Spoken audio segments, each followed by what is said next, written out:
Assalamualaikum warahmatullahi wabarakatuh. Perkenalkan, nama saya Hafifah Sriwahyuni, NIM 55, kelas YAUD 3. Saya adalah salah satu mahasiswi jurusan Pendidikan Islam Anak Usia Dini Universitas Islam Negeri Alauddin Makassar. Di sini saya akan menjelaskan tentang diksi atau pilihan kata. Diksi bisa diartikan sebagai pilihan kata pengarang untuk menggambarkan sebuah cerita. Diksi bukan hanya berarti pilih memilih kata, melainkan digunakan untuk menyatakan gagasan atau menceritakan peristiwa, tetapi juga meliputi persoalan gaya bahasa, ungkapan, dan sebagainya. Agar dapat menghasilkan cerita yang menarik melalui pilihan kata, maka diksi yang baik harus memenuhi syarat. Pertama, ketetapan dalam pemilihan kata dalam menyampaikan suatu gagasan. 2. Seorang pengarang harus mempunyai kemampuan untuk membedakan secara tetap nuansa-nuansa makna sesuai dengan gagasan yang ingin disampaikan dan kemampuan untuk menentukan bentuk yang sesuai dengan situasi dan nilai rasa bagi pembacanya. 3. Menguasai berbagai macam kosakata dan mampu memanfaatkan kata tersebut menjadi sebuah kalimat yang jelas, efektif, dan mudah dimengerti. Akan memberikan contoh diksi atau satu paragraf. Yang pertama, hari ini aku pergi ke pantai bersama dengan teman-temanku. Udara di sana sangat sejuk. Kami bermain bola air sampai tak terasa hari sudah sore. Kami pun pulang tak lama kemudian. Contoh kedua, liburan kali ini aku dan teman-teman berencana untuk pergi ke pantai. Kami sangat senang ketika hari itu tiba. Begitu sampai di sana, kami sudah disambut oleh semilir angin yang tak henti-hentinya bertiup. Ombak berkejar-kejaran juga seolah tak mampu kala untuk menyambut kedatangan kami. Kami menghabiskan waktu sepanjang hari di sana. Kami pulang dengan hati yang senang. Dua paragraf di atas punya makna yang sama, tetapi dalam pemilihan diksi pada contoh paragraf kedua menjadi enak dibaca, tidak membosankan bagi pembacanya. Sedangkan menurut Endre, diksi merupakan pilihan kata yang tepat dan selaras dan mewakili perasaan yang nyata dalam pola sebuah kalimat. Saya akan menjelaskan macam-macam diksi. Yang pertama yaitu sinonim. Sinonim adalah suatu kata yang memiliki bentuk yang berbeda, namun memiliki arti atau pengertian yang sama atau mirip. Sinonim dapat juga sebagai persamaan makna atau perbedaan kata. Contoh kalimat meninggal atau mati. Meninggal, tampak sangat sedih. Dia tampak sangat sedih melihat ayahnya meninggal dunia. Mati, ingatlah semua manusia akan mati. Bertemu atau berjumpa. Bertemu, kemarin malam aku bertemu Vita di acara hajatan. Berjumpa, kemarin malam aku berjumpa dengan Vita di acara hajatan. Pintar dan pandai. Macam-macam diksi yang kedua yaitu homonim. Homonim adalah kata yang memiliki makna yang berbeda tetapi lafal dan ejaan sama. Tetapi berbeda maknanya karena berasal dari sumber yang berlainan. Homonim merupakan kata yang berasal dari bahasa Yunani, yakni homo dan anoma. Homo memiliki arti yang sama dan anoma memiliki arti nama. Ada 4 jenis homonim. Yang pertama, homonim dari dua bahasa atau dialek. Jenis homonim terbentuk dari dua buah kata yang berasal dari bahasa atau dialek berbeda. Kedua, homonim dari proses afiksasi. Afiksasi merupakan proses penambahan afiksi di dasar akar atas. Pasangan homonim bisa terjadi karena tambahan himbuan kata dasar seperti contohnya kata merapatkan. Pada kata merapatkan yang berasal dari kata rapat ini mendapat himbuan me dan juga kan. Kata merapatkan dapat berarti mempererat atau menjadikannya rapat, atau mengajak untuk melakukan rapat sebagai cara membicarakan sesuatu yang hal yang penting. Ketiga, homonim dari penyikatan. Homonim juga bisa terbentuk dari penyikatan sebuah kata seperti contohnya pada singkatan PBB. Singkatan PBB dapat berarti perserikatan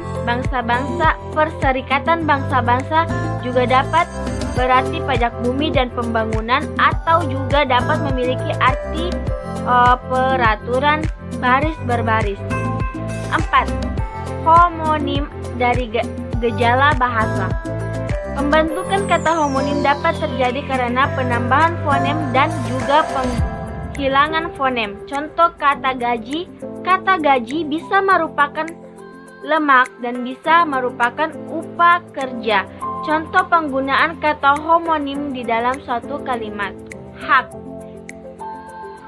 Mita membeli sepatu untuk menghadiri pesta hajatan temannya. 2. Semua warga Indonesia memiliki hak dan kewajiban yang sama dalam segi hukum yang berlaku di Indonesia. Bulan. Malam ini, bulan sangat terlihat dengan jelas karena langit sedang cerah. 2. Pada bulan Juli, aku akan merayakan hari kelahiranku. Pukul. Di kampungku tertangkap bahasa pencuri dan dipukul oleh warga. Putri berjanji akan datang ke rumahku pada pukul 12 siang. Diksi yang ketiga yaitu homofon. Homofon terdiri dari dua kata, yakni homo yang memiliki arti sama dan fon yang memiliki arti bunyi. Jika digabungkan homofon yaitu hubungan di antara dua kata atau lebih yang mempunyai bunyi berupa akan tetapi penulisan dan juga artinya berbeda. Contoh kalimat homofon. Yang pertama, masa dan masa. Kursi dalam stadion tersebut rusak akibat ratusan massa yang disebabkan karena massa kursi stadion tidak dapat menampung beban yang begitu banyak. Artinya massa memiliki arti sekumpulan orang banyak di sebuah tempat, dan massa memiliki arti ukuran atau partikel, juga berarti ukuran waktu yang lebih panjang, lebih dari 1 tahun. Selip dan slip. Karena tergesa-gesa, slip pembayaran kredit motornya entah terselip di mana.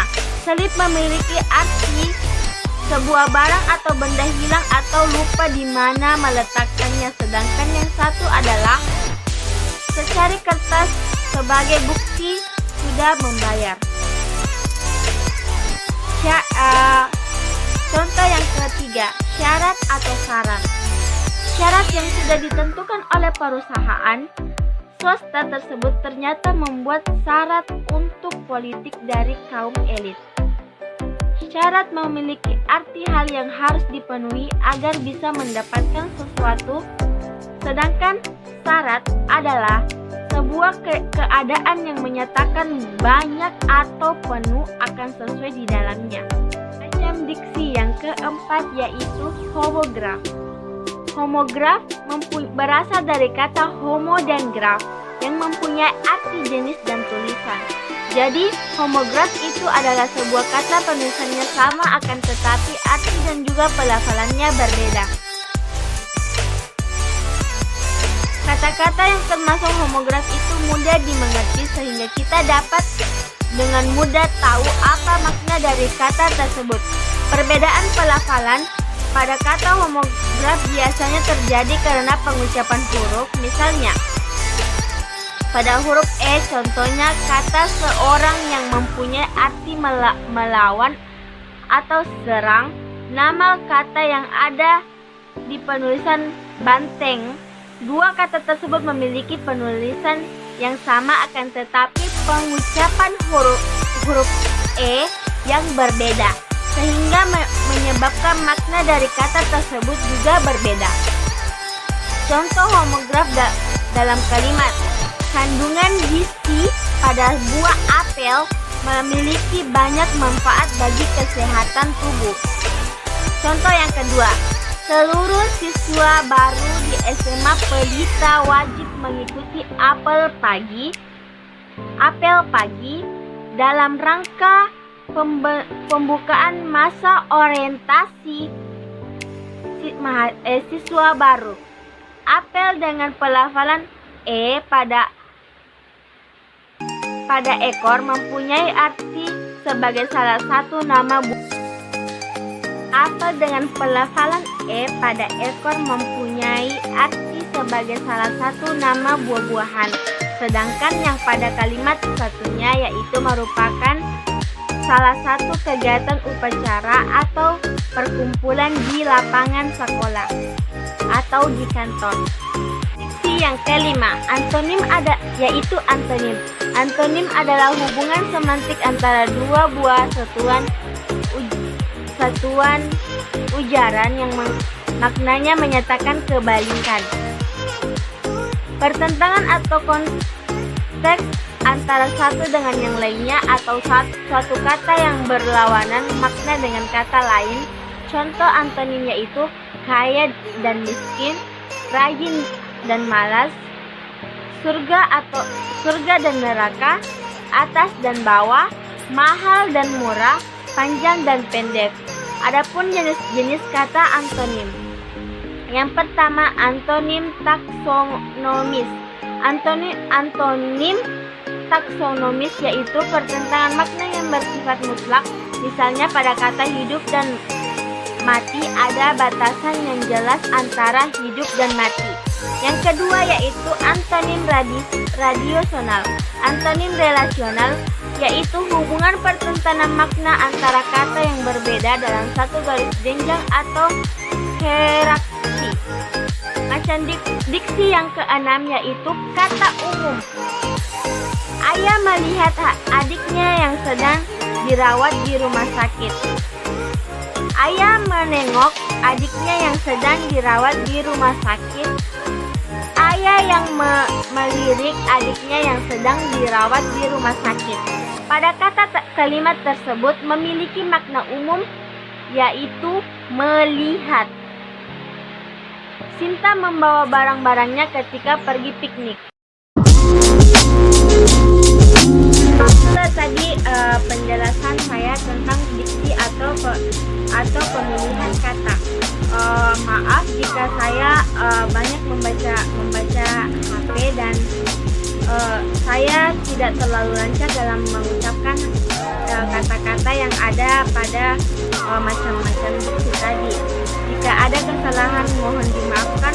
Wabillahi taufiq wal hidayah. Wassalamualaikum warahmatullahi